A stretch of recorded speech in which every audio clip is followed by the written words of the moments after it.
Pernah kepikiran nggak, kenapa sih negara-negara, bahkan yang paling kuat sekalipun, kayaknya tuh selalu butuh kerjasama? Nah, hari ini kita bakal bedah tuntas kenapa kerjasama internasional itu bukan lagi pilihan, tapi sebuah keharusan di dunia modern kita. Pertanyaan ini dia kuncinya buat ngerti gimana dunia kita sekarang berjalan. Jawabannya, sesimpel kedengarannya, adalah karena di dunia yang super terhubung ini, nggak ada satu negara pun yang bisa jadi semacam pulau terpencil. Yuk, kita gali lebih dalam alasannya. Coba deh bayangin, ada satu negara yang mau ngelakuin semuanya sendirian. Produksi semua makanan, teknologi, obat-obatan, bahkan budayanya sendiri. Kedengarannya mustahil banget kan? Nah, itulah inti ininya. Setiap negara itu pada dasarnya butuh negara lain untuk bisa maju dan berkembang. Dari smartphone di kantong kita yang komponennya datang dari berbagai negara, sampai kopi yang kita minum tadi pagi, banyak banget hal yang kita nikmati itu hasil dari hubungan antar negara. Jadi kerjasama inilah yang bikin kemakmuran itu jadi mungkin. Ini bukan sekedar pilihan, tapi udah jadi mesin penggerak ekonomi modern. Oke, jadi kalau menyendiri itu bukan jawabannya, terus gimana dong? Ya solusinya ada di kerjasama. Tapi, sebenarnya apa sih yang kita maksud dengan kerjasama internasional itu? Coba kita definisikan bareng-bareng. Coba perhatiin deh kata kuncinya di sini. Keuntungan bersama. Ini penting banget.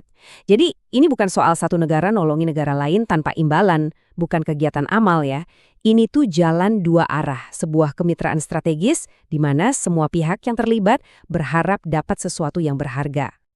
Dan lihat deh betapa luasnya jangkauan kerjasama ini. Ini jauh lebih dari sekedar perjanjian dagang atau aliansi politik. Kerjasama ini meresap ke banyak banget aspek. Mulai dari pertukaran budaya, inovasi kesehatan bareng-bareng, sampai strategi pertahanan kolektif. Lengkap! Tapi ujung-ujungnya buat apa sih semua ini?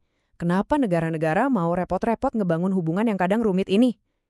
Jawabannya sebenarnya ngerucut kedua hal yang paling diinginkan setiap bangsa, perdamaian dan kemakmuran buat rakyatnya. Nah, ini dia 3 pilar utamanya. Pertama, perdamaian dan keamanan.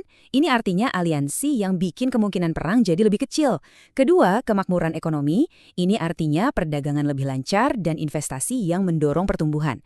Dan ketiga, kemajuan sosial, contohnya pertukaran ilmuwan atau teknologi yang mempercepat inovasi. Pada akhirnya, semuanya bertujuan ningkatin kualitas hidup warganya. Tentu aja, nggak semua kerjasama itu sama bentuknya. Tergantung tujuannya. Kerjasama bisa terjadi dalam skala kecil antara dua negara aja, atau dalam skala super besar yang ngelibatin hampir seluruh dunia. Yuk kita lihat 3 tingkatannya. Tabel ini ngejelasinnya enak banget. Bilateral itu ibarat obrolan 4 mata antar negara. Kalau regional, itu kayak rapat satu kompleks perumahan, ya satu kawasan aja. Nah kalau multilateral, itu udah kayak rapat akbar sedunia, di mana semua negara diundang buat nanganin masalah terbesar di planet ini, misalnya kayak PBB yang ngebahas perubahan iklim. Oke, teorinya udah cukup. Sekarang, gimana sih bentuk kerjasama ini di dunia nyata? Kita lihat yuk beberapa organisasi yang namanya pasti udah sering banget kita dengar. Kita mulai dari yang dekat dulu ya, dari kawasan kita sendiri. Contoh utama kerjasama regional itu ya ASEAN. Organisasi ini udah jadi fondasi stabilitas dan pertumbuhan ekonomi di Asia Tenggara selama puluhan tahun loh. ASEAN ini nunjukin banget kekuatan negara-negara tetangga yang bersatu. Dengan kerjasama di bidang perdagangan, keamanan, dan politik, mereka ngebuktiin kalau sebagai satu blok, suara dan pengaruh mereka di panggung dunia itu jadi jauh lebih besar. Nah, ini dia kerjasama regional dalam prakteknya. Sekarang, kita naikin skalanya ke level global. Salah satu contoh kerjasama multilateral yang paling penting adalah Organisasi Perdagangan Dunia, atau yang biasa kita kenal sebagai WTO. Gampangnya anggap aja WTO ini wasitnya perdagangan global.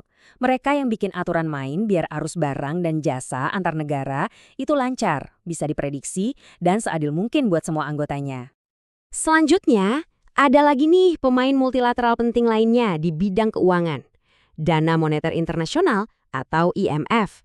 Anggap aja mereka ini semacam jaring pengaman finansial buat seluruh dunia. Peran IMF ini nunjukin betapa pentingnya kerjasama finansial. Jadi waktu ada satu negara yang kena krisis ekonomi, IMF bisa turun tangan buat ngasih bantuan, biar nggak terjadi efek domino yang bisa ngeguncang ekonomi global dan ngerugiin semua orang. Nah, kita tutup pembahasan kali ini dengan satu pertanyaan buat direnungkan. Dari isu perubahan iklim sampai pandemi global, masalah-masalah di masa depan itu butuh level kerjasama yang mungkin belum pernah kita lihat sebelumnya.